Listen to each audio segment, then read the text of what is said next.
nane amashumi ayisikhombisa nane Inkosi ukuthi siphakama kwemfundo.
Ivesi isahluko seshumi nantathu. isahluko seshumi nantathu nevesi leshumi nantathu.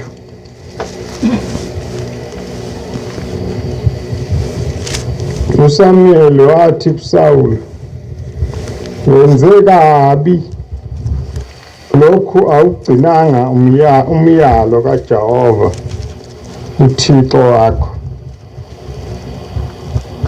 akuyala ngawo, ngokuba uJehova ngayeqinisile umbuso wakho kwa-Israyeli njalo njalo.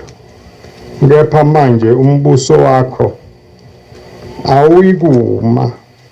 uJehova uzifunele umuntu onjengenhliziyo yakhe. Jehova ummisile yena abe inkosi yabantu bakhe, ngokuba awugcinanga lokhu akuyala ngakho uJehova.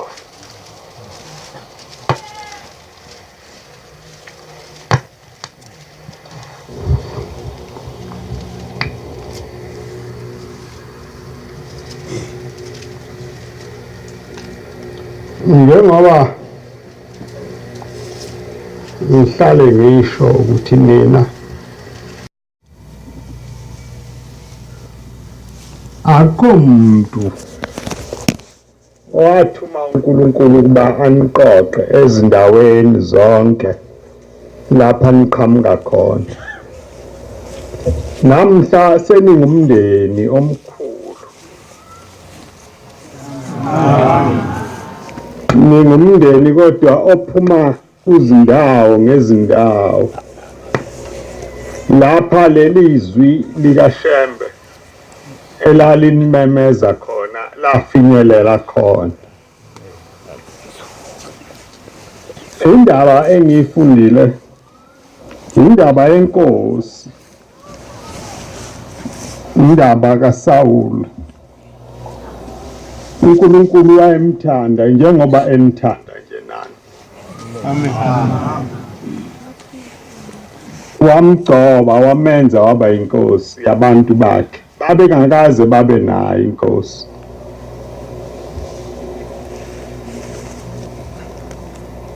Kodwa lesi sikhathi engifunde kuso, ngesikhathi uSawula esehlubuka uNkulunkulu.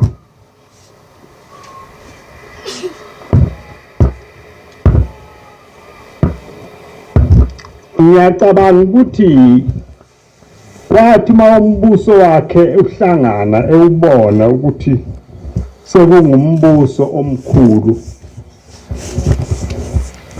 wayeselibala imiyalelo uNkulunkulu ayimnikeze yona. Njengoba nilapha nje, ubukhona benu, isisekelo sabo, imiyalo nemithetho uNkulunkulu ayinika uShembe ukuba anifundise yona ukuba niyigcine.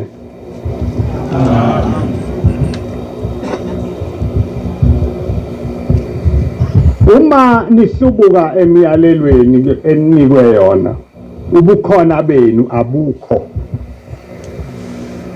Noma ningabuthana nigcwale umhlaba, nembathe ingubo yakhe uShembe, kodwa uma ningahambi ngokwendlela yakhe, nimhlubukile. Le ndoda ke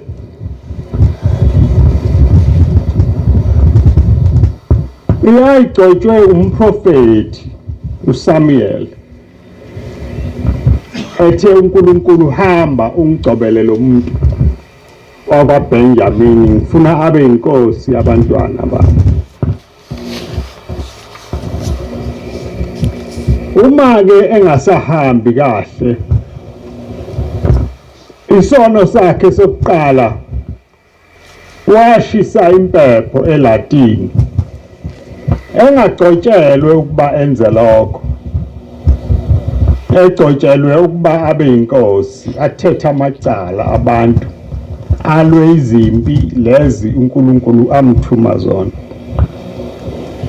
Yena washisa impepho okwakufanele ishiswe umprofeti. Angazi noma wayebona into yahlubuka, kodwa ngaleso senzo uNkulunkulu wacunuka kakhulu. Wayesethi kuSamuel, umntanami ungihlubukile, bengimthanda ngamenza waba inkosi, akawagcinanga amazwi ami. Uthi uyabona ke umbuso wakhe usewuphelile. Ukhona umuntu onenhliziyo efana neyami. Indaba yami ithanda lelo gama namhla. Leli elithi namuhla ngimtholile umuntu onenhliziyo efana neyami. Ngithi kini uma uNkulunkulu enibizile, ma uNkulunkulu enithandile ngalolu thando lwasezulwini, ngibani nenhliziyo efana neyakhe.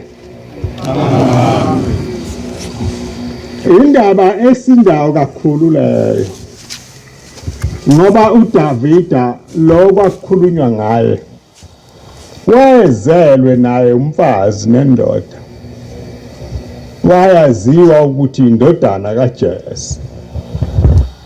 Kodwa uNkulunkulu wakuyeka konke okwakukuye, wathi nje kuphela inhliziyo yakhe ifana neyami. Inhliziyo enjani le efana nekaNkulunkulu? Uma namhla wena ufisa ukuba nenhliziyo kaNkulunkulu efana nekaNkulunkulu, kufanele wenze njani? Kufanele ugcine imiyalo. Lokho oyalwe ngakho ungakubaleki, ungakuhlubuki. Uma usolwa ngamacala noma ngamaphutha owenzile, uvume ukusoleka. Umuntu ongasoleki akanayo inhliziyo efana nekaNkulunkulu. Abantu ke abaningi emhlabeni kulesikhathi esiphila kuso bakhohliswa izinto ezingenamsebenzi ezedlulayo, izinto eziphelela khona lapha emhlabeni. Kanti indaba enkulu eyalo muzi esiya kuwo uma sehlukana nalomhlaba, uma inhliziyo yethu ingafani nekaNkulunkulu, ngeke sifinyelele kulo muzi, ngeke siwubone, naye ngeke simbone. Njengoba ngilapha nje, angizele wona umbukiso wasemhlabeni, kodwa ngithanda ukuba leli gama engilishoyo lokuthi kube kungaba njani uma sonke lapha emhlabeni bese ngafuna ukuba nenhliziyo efana nekaNkulunkulu. Ngoba uma bekunjalo, lonke lolu sizi olukhona emhlabeni beluzophela. Lapha emhlabeni kuyafiwa kulesi sikhathi esiphila kuso. Abantwana abancane bayabulala, amadoda amadala ayabulala, amakhosikazi ayabulala.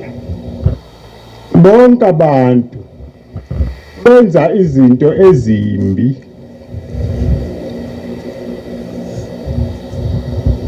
ukuba laba bantu banenhliziyo efana nekaNkulunkulu ngabe abakwenzi konke lokho. Abantu imiqondo yabo yonke ifuna ingcebo. Abantu bafuna ingcebo. Le ngcebo yonke idlula ekufeni. Kuyabulawa abantu. Kuthiwa kufunwa ingcebo. Ngoba inhliziyo yethu ayifani nale kaNkulunkulu. Uma inhliziyo yethu ingafani nekaNkulunkulu, ifana nekabani? Uma wena inhliziyo yakho namhla sewuyibonile ukuthi ayifani nekaNkulunkulu, ifana nekabani? Ningavumi ukuba inhliziyo yenu ifane nekaSathane, ngoba uSathane indawo yakhe lapha kuphelela khona imiphefumulo yabantu abafana naye usizi olubuhlungu olunganqamuki. Yikho lokhu uShemba ahlabelela ngakho ethi uhlaleleni kusizana, uyozisola wedwa sihlobo sethu ma ungasuki kusizana. Manje ke asithandi njengoba silapha ukuya kule ndawo ebuhlungu enosizi nezinyembezi.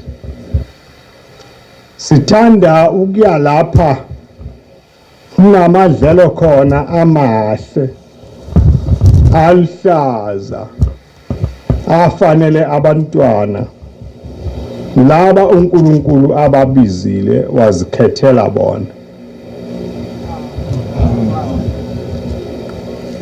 Nibokhumbula njalo ukuthi ngeke sikwazi ukukhonza uNkulunkulu ngokukhohlisa. Noma sihlakaniphile noma sinjani, kodwa ukuhlakanipha kwethu akukho ngaphezulu kaNkulunkulu. Ngeke uNkulunkulu simkhonze ngokukhohlisa. Uma simthanda uNkulunkulu kufanele sibe neqiniso kuye, singazenzeli, senze lokho yena athi asikwenze, sigcine lokho athi asikugcine.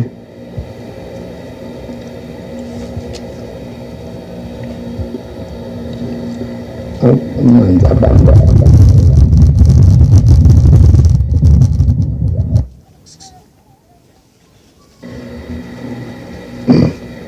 uma uNkulunkulu ke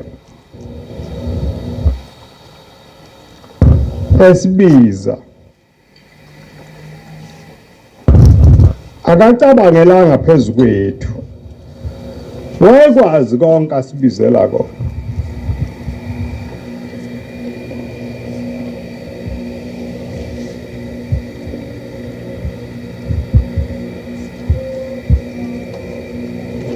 Wayesibiza ngoba esesihlelele.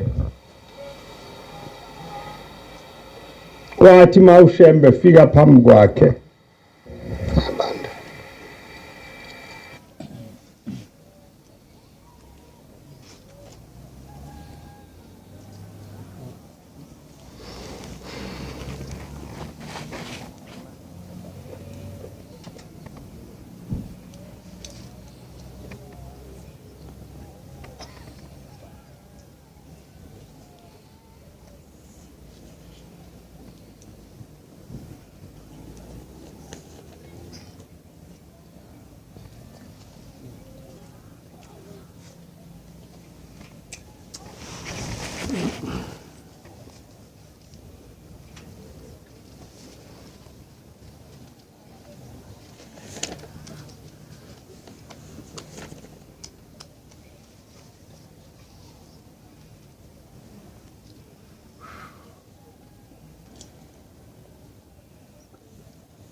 wathi-ke uNkulunkulu mayethuma uShembe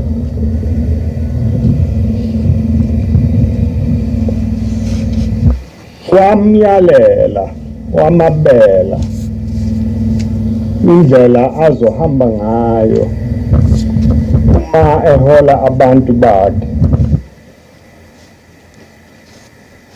Akasho ukuthi uyozibonela wena, uyakwenza ngokuthanda kwakho, ngoba uShembe wayengathandi ukuba ngumfundisi. Ma uNkulunkulu embiza wenqaba wathi, Nkosi, angithandi mina ukuba ngumfundisi. Wathi uNkulunkulu, angishongo ukuthi ba ngumfundisi, ngithe hamba ubuyise abantu bami laba bayeduka bahamba ngezindlela zabantu. Ukubizwa kwenu-ke kuyafana nokwalo muntu ebengikhuluma ngaye, ngoba naye wayengazi lutho. uNkulunkulu wakhuluma noSamuyeli wathi akamgcoba amenze abe inkosi. Wayesembekela-ke imiyalelo. Umehluko wakhe-ke munye, ukuthi akakugcinanga lokhu ayeyalwe ngakho, akazange ayilandele indlela ayebekelwe yona. uShembe-ke wayehlukile, wayenovalo kakhulu, wayemesaba uNkulunkulu.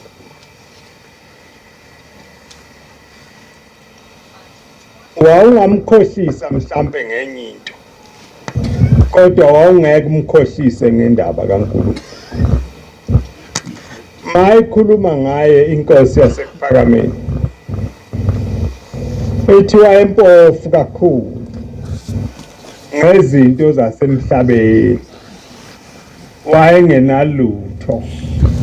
Lezi zinto ezinhle ezikhazimulayo ezithandwa ngabantu bonke, yena wayengenazo, kodwa wayecebile kakhulu ngendaba kaNkulunkulu. Uma ufuna indaba kaNkulunkulu, wawuye uyithole yonke kuShembe iphelele, ngoba iyona nto ayiphilela. Njengoba ngisale ngisho kini ngithi nabantwana bakhe wayebayala, athi bantu bami, ningamsoli uNkulunkulu. Bantu bami, uNkulunkulu akasolwa, noma weselwa into embi ungamsoli,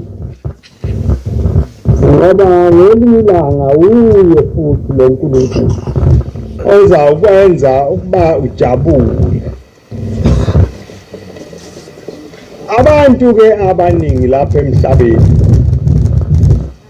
sebephenduke abakhohlisi, bahambe bethi bakhuluma kanti bakhuluma indaba yabo. Okukhona okukaShembe kubo kuncane kakhulu, okuningi ngokwabo samanga. Shembe wayengenawo amanga, akathandi. Wayeyathi mayikhuluma athi ngaqamba kanjani amanga, khulume into engekho. Bese kuzwakala ukuthi uShembe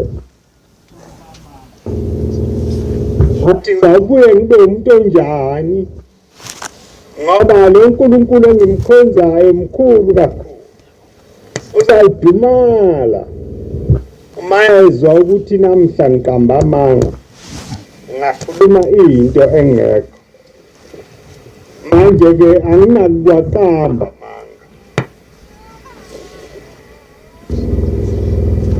Ngempela-ke Akukho lutho lwakhe esithi masilubheka noma silufuna sithole ukuthi wayekhuluma inkohliso. Wayengenayo inkohliso, wayekhuluma iqiniso ngesikhathi sonke, noma lilikhuni noma linjani. Ngesinye isikhathi uthi ubaba wake waya kuye uFrema wabuza into ayecabanga ukuthi yinto nje enkulu, kanti into ebanzi kakhulu, into futhi ejulile. Uthi wayesethula esembuka esethi, mntanami,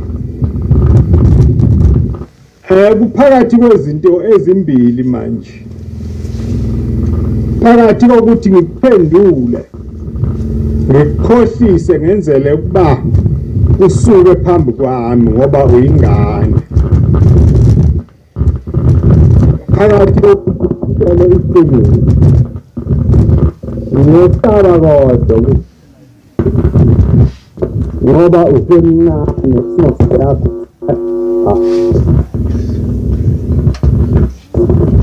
Wayesethi-ke uyabona-ke engiyesaba kakhulu mntanami khuluma amanga ngikukhohlise ngoba uzokhula ube mdala uyibone lento. Ngamzukwane uyibonayo uyoqala ukungabaza yonke into engake ngayikhuluma nawe ngakufundisa yona. Uyoqala ngalelo langa ubuze ukuthi hawu, pho uthi lokhu ubaba wayeqinisile na ngoba wake wangikhohlisa nje. Manje abantu bakha ngisho amabandla bawakhe ngamanga, kuthiwe kwenzeke lokhu kwenzeke lokhu, izinto ezingenabo ubufakazi ezingazange ababesabi ukwenza lokho. Bathi bakha udumo. Olwakuphi lolo dumo? Siyawuphelelaphi? Iphi indawo yalo? Ngoba njengoba sihlezi nje asihlezi, siyahamba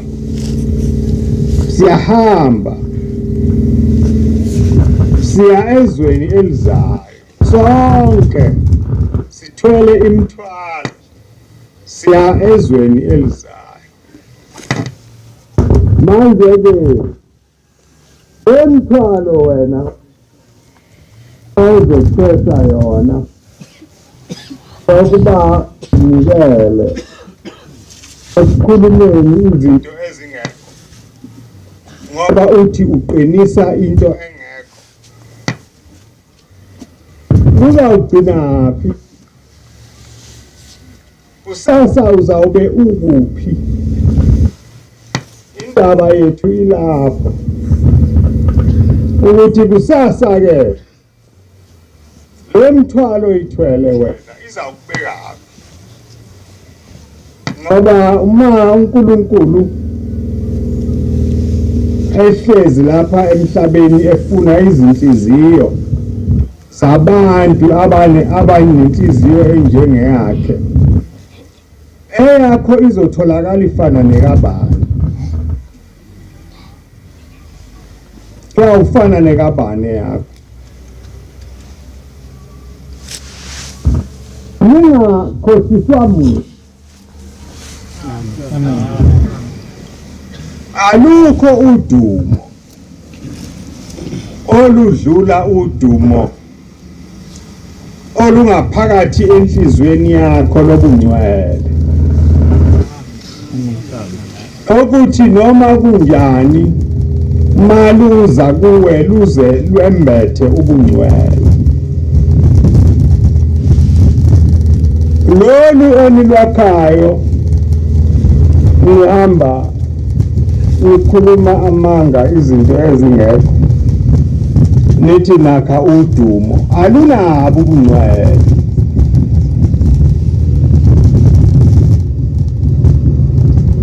alunabo ubungcwele.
Ngesikhathi uShembe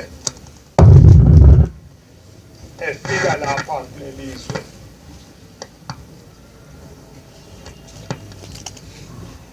kwakungekho lokukhanya.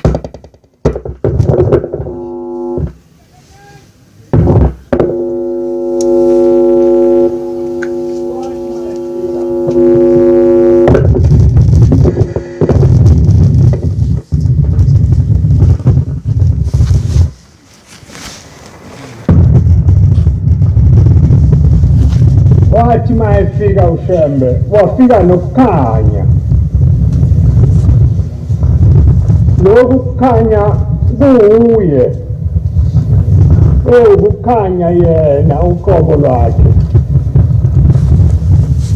Abantu abaningi abambonayo babefakaza ukuthi abakaze bambone umuntu onjengaye.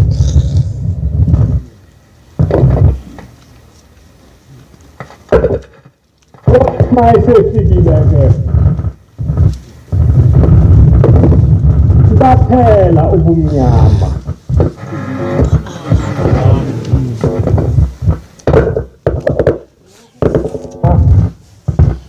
Kwakungokwasedlulile wayesethi bantu abami lokukhanya angikuhamba nabo, kuzawuhlala khona lapha phambi kwethu ngoba ngithunywe nakho ukuba uzokhanyisela nina nisuke ebumnyameni hlale endaweni ekhanyayo. Ziningi izinto uShembe asephuca zona ezimbi esasizithanda ezazingamagugu esasicabanga ukuthi ngeke siphile ngaphandle kwazo.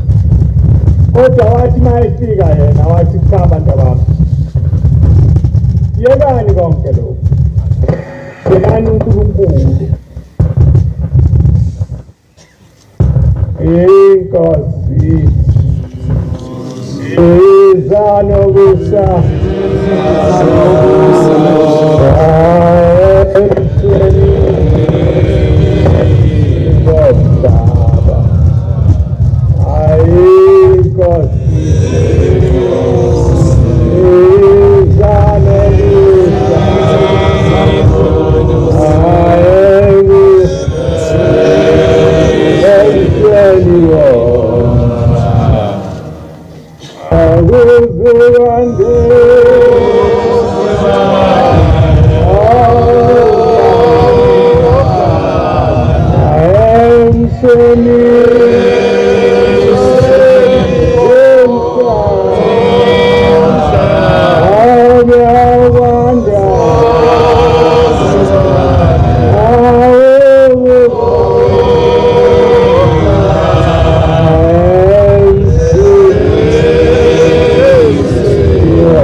wasembesa lokukhanya kwasesibili wasibiza wathi bantu abanye wozani sondelani kulokukhanya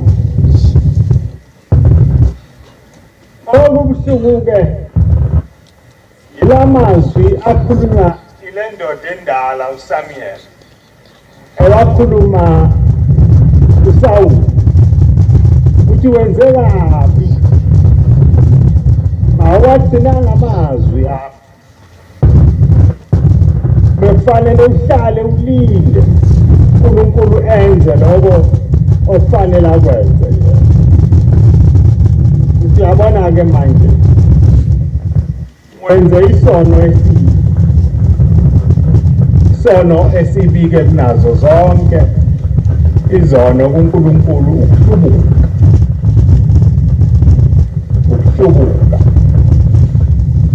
lesi sono esembethe abantu abaningi abathi bangamaNazaretha asebe amaNazaretha ngokwabo bayazikhamela bayazibekela konke sizawukwenza lokhu sizawukwenza nje sizawuhlanganisa lokhu asibe nomhlangano walokhu leli bandla alinjalo ibandla likaNkulunkulu liphethwe ngomthetho wakhe awunakuzenzela lutho oluthandayo noma into uyithanda akulula awukwazi ukuyifaka phakathi kwabantu bakhe ngoba izobona laba bantu bakhethwa umnikazi wabo wena ungazi ukuthi uzokhetha abantu mhlawumbe wena kwakuthiwa khetha wena wawuzokhetha abanye bafike lapha baphenduke iy'mpisi kunjalo-ke ukuhamba kwethu kwalapha emhlabeni izinto ezenziwa yithi zonke zigcina sezinembuzo eminingi kodwa uma into yenziwa uNkulunkulu ayibi nayo imibuzo iyaphelela ibenhle bonke abantu bayibone ukuthi hawu lento yenziwe uNkulunkulu okubuhlungu-ke ngathi thina abantu basemhlabeni ukuthi siyesaba ukusondela kuNkulunkulu sesaba imithetho yakhe sicabanga ukuthi sizakwehluleka ukugcina konke lokhu kanti uShembe uthi bantu bami wozani lokuhamba okwasezulwini yonke into yakhona itholwa ezulwini namandla okukholwa siwathola ezulwini neze wazikholelwa ngokwakho ngoba ngeke ube namandla ukuthwala konke lokhu okwetheswa uNkulunkulu Kodwa umuntu mayebiziwe uNkulunkulu emthatha uyezokuvuma konke nenhliziyo yakhe ivume ezwe esenothando noma enza izinto zikaNkulunkulu kube mnandi ngaphakathi kuye nokugcina imiyalo kaNkulunkulu kungamesisi kube mnandi nje kube yinto enhle ayijabulelayo. Baningi abantu abaye beze lapha kuNkulunkulu bethanda, kodwa uma umuntu esefikile alibale izinto ezingenamsebenzi nezingelungi aze ahlangane mhlawumbe nabangani ababi abazomkhipha endleleni kaNkulunkulu.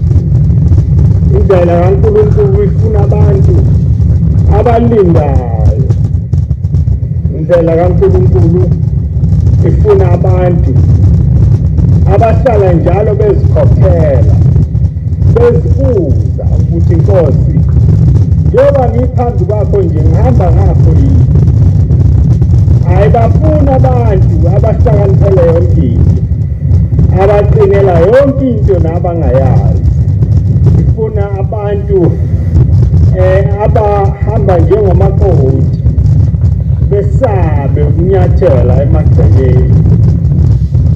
Ifuna abantu abaphelele ngokomoya, abaphelele nangakho konke nangokwenyama. Manje lapha ekholweni inzuzo yakhona esezweni elizayo, kodwa sekukhona abantu abacabanga ukuthi lapha ekholweni indawo yokwakha inzuzo. Uma ngizokwenza lokhu ngabe hayi mina ngakholwa kuphela uma bezongivumela ukuba ngithengise ngalokhu nalokhu, kube yikhona kukholwa kwakhe lokho. Kodwa uNkulunkulu akasibizanga kanjalo. Uthi uma esibiza uthi wozani, wozani badingi, wozani besweli. Mina eneswele ingubo yokwembesa umphefumulo, ngoba kuzofika ilanga lapho umphefumulo wakho uzawudinga khona ingubo yokuwembesa. Manje-ke kungakho-ke sihlangene la sizofuna ingubo yokwembesa umphefumulo, ngoba kuzakwehlukana kusasa. Umphefumulo uzakwehlukana nenyama, bese umphefumulo kufanele uhambe uye phambi kaNkulunkulu. Manje le ngubo uma ingekho uzawufike wenze njani lapha siya khona? Ngoba kufanele uma ufika khona ufike uyembethe le ngubo ukuze umphefumulo wakho ungadingi.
ilanga-ke alikhethi omubi nomuhle, onesono nongenaso, liyafika kuwo wonke umuntu. Njengoba silapha nje singabantu ababalekayo, sibalekela ukulahlwa. Ukuba leli langa malifika lingifihle ngiphambi kaNkulunkulu, umphefumulo wami ungayidingi indawo lapha uzawuhlala khona. Manje-ke zikhona izinto ey'ningi obe ungazenza namuhla, ney'ndawo obungavakashela kuzona ziningi, kodwa ukhethe ukuba lapho phambi kwalo nkulunkulu owasidalayo, umnikazi wakho konke, umdali wezulu nomhlaba. Ngoba kukhona ivuso elingaphakathi elithi uzawudinga umphefumulo. Angihambe ngiyofuna ingubo yokwembesa, ngoba ilanga lokubizwa komuntu laziwa nguNkulunkulu, alaziwa muntu. Sengathi-ke uma silapha sikhonza uNkulunkulu, uNkulunkulu angakuloba ukuhamba kwethu, ukukhonza kwethu, akubhale encwadini yakhe engcwele, lapha eloba khona abantwana bakhe abathandayo. Ukuba khona phakathi kwenu lapha ukuthandwa, nibizwe ngokuthandwa. Uma umuntu engathandwanga akaze akubona kukuhle ukuza phambi kaNkulunkulu.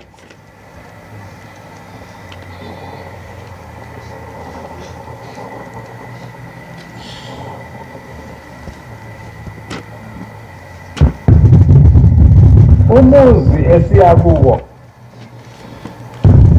uShembe mayewulinganisa uthi ukhazimula ngaphezu kwelanga nenyanga, ayikho into enhle njengawo. Manje-ke siyafisa ukuya lapho, kungakho-ke nje siphelele namuhla, senzela ukuba ama izinsuku zifika noma nini sifinyelele phakathi kwalokho.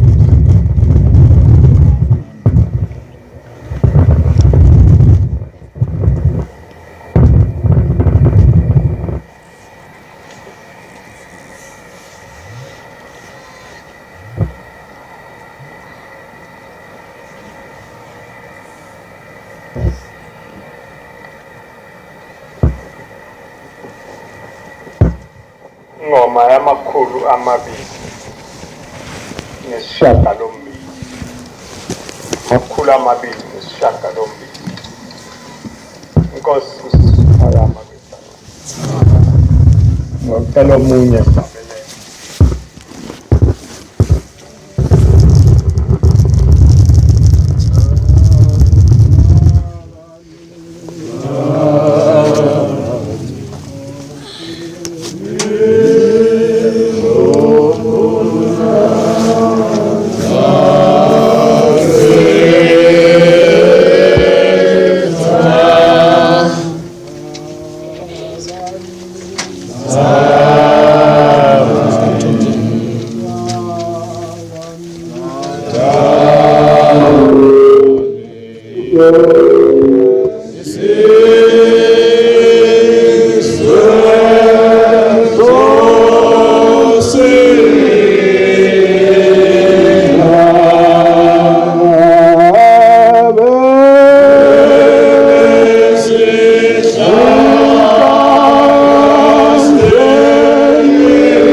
Uma kwakho ukuba sikhonze siphathe igama lakho elingcwele.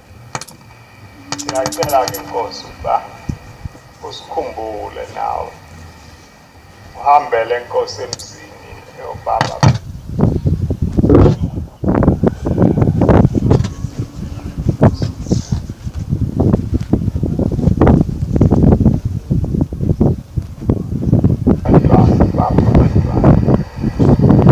Abantwana bakho Nkosi abangenazo indlela zokuyiphilisa, baphe imisebenzi yezandla bakwazi.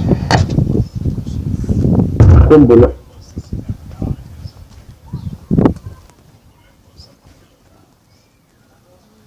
Konke Nkosi sibheka kuye. Siyacela Nkosi usibheke usihambele Nkosi kuyo yonke indawo lapha sisebenza khona.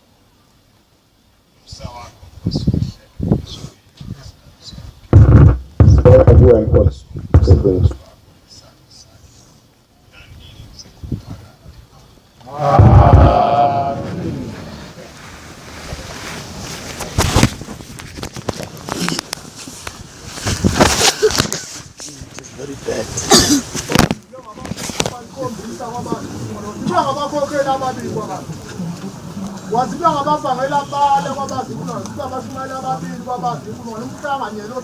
Iqulu lempuputhe labhala inkinga layisebenza laphinda layibhala abayicinza sayikhohle ezeza ngakho endlini yasePhakame inkosi yakithi ePhakameni engagabe ngamningi egabe ngezizothinga owasemhlabeni egabe ngey'nkantolo zokuqula amacala usala kaluqulu akuleli lawuqula kwelizayo ummele wakithi ethembe izinto obhonsile okuncelisa amawele nasele ubambe ngomlomo selesaba ukudedela sebencikisa amakhanda bekhuluma ngezandla kulokwethu bakuyithi ithule ekhuluma indaba ziyiqede ngezandla bohlolo zabothi izathu kwabaningi uma khona isipho afale emazini wacubhuze khomba ukuthi ekugcineni aphele ongekho kophela koseleko noma bengakudela abasemhlabeni abasezini abanakukudela thela umsa wakho nkosi wabalele uthini lomhlaba wasela abantu okuvobe zokudumisa ngethi ulaka lakho lasekungetshela ukuthi umenzelele ngonamkhulumeli okwenzela lezizwe zonke namakhosi omhlaba mfulathele nawe mnikazi wezwe usiyawubuka ukhamisile ubambe ongezansi mzukwane iqili libhashe ogule umgwebe ogwebe intando eningi emzini wasePhakameni thando eningi ungene kanjani emzini wasePhakameni inhlangano ephume yajama emzini yathi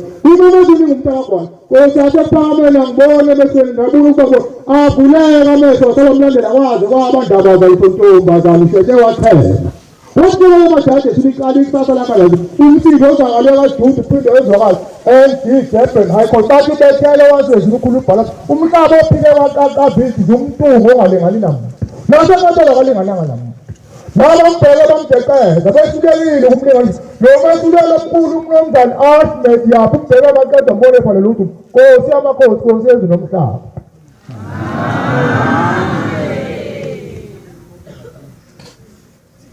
Sizobuya.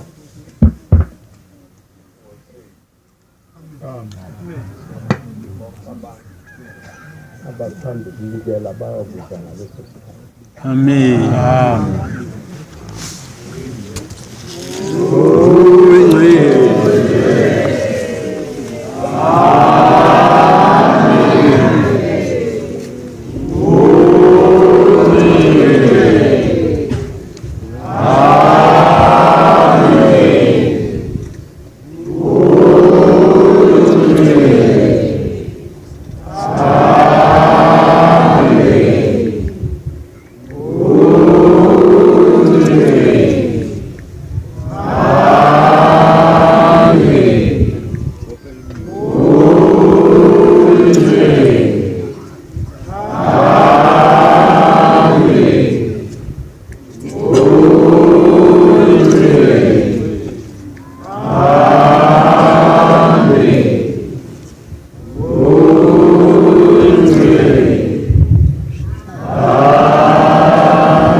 Tizitaza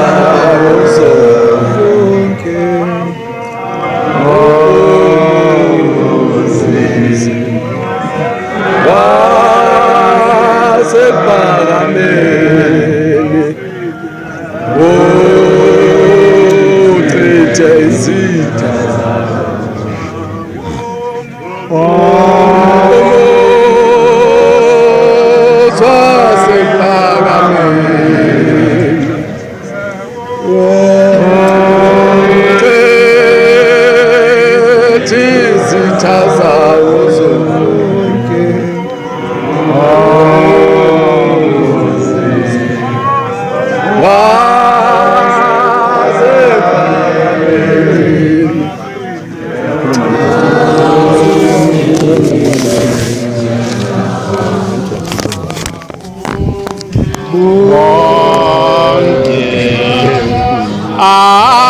abazondi